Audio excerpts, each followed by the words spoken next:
എൻ്റെ husband ആർമിയിലാണ് work ചെയ്യുന്നത്. കഴിഞ്ഞ യുദ്ധമുണ്ടായ സമയത്ത്, ഇന്ത്യ പാകിസ്ഥാൻ യുദ്ധമുണ്ടായ സമയത്ത് എൻ്റെ ഹസ്ബൻഡ് പഞ്ചാബിലായിരുന്നു. അപ്പോൾ അന്ന് ഞാൻ ഉടമ്പടി പുതുക്കുന്ന സമയമായിരുന്നു. അപ്പോൾ ഞാൻ ഇവിടെ വന്ന് മാതാവിനോട് പ്രാർത്ഥിച്ചു. ഉടമ്പടിയിൽ എഴുതി വെച്ചു, മാതാവേ, ഇന്ത്യയും പാകിസ്ഥാനും തമ്മിലുള്ള യുദ്ധത്തിൽ ആർക്കും യാതൊരു ആപത്തും വരാതെ, പ്രത്യേകിച്ച് ഡിഫൻസിൽ വർക്ക് ചെയ്യുന്നവർ നേരിട്ടോ അല്ലാതെയോ അതിൽ പങ്കെടുക്കുന്നവർ ആർക്കും ഒരു ആപത്തും വരാതെ നിരീക്ഷിക്കണമേ. ഇത് ഒരുപാട് നാൾ നീണ്ടുപോകാതെ സമാധാനപരമായ ചർച്ചയിലൂടെ അവസാനിക്കുവാണമേ എന്ന് ഞാൻ കരഞ്ഞു പ്രാർത്ഥിച്ചു. അങ്ങനെ ഇരിക്കെ ഞാൻ ഹസ്ബൻഡിനോട് രാത്രി സംസാരിച്ചുകൊണ്ടിരിക്കുമ്പോൾ പെട്ടെന്നൊരു സൈറൻ മുഴങ്ങുന്നത് ഞാൻ കേട്ടു.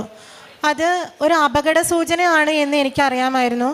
അപ്പോൾ ഞാൻ ഹസ്ബൻഡിനോട് കരഞ്ഞു പറഞ്ഞു, പോവരുത്, എനിക്ക് പേടിയാണ്, പോവരുത്, ഫോൺ വെക്കരുത് എന്ന് ഞാൻ ആവർത്തിച്ച് പറഞ്ഞു.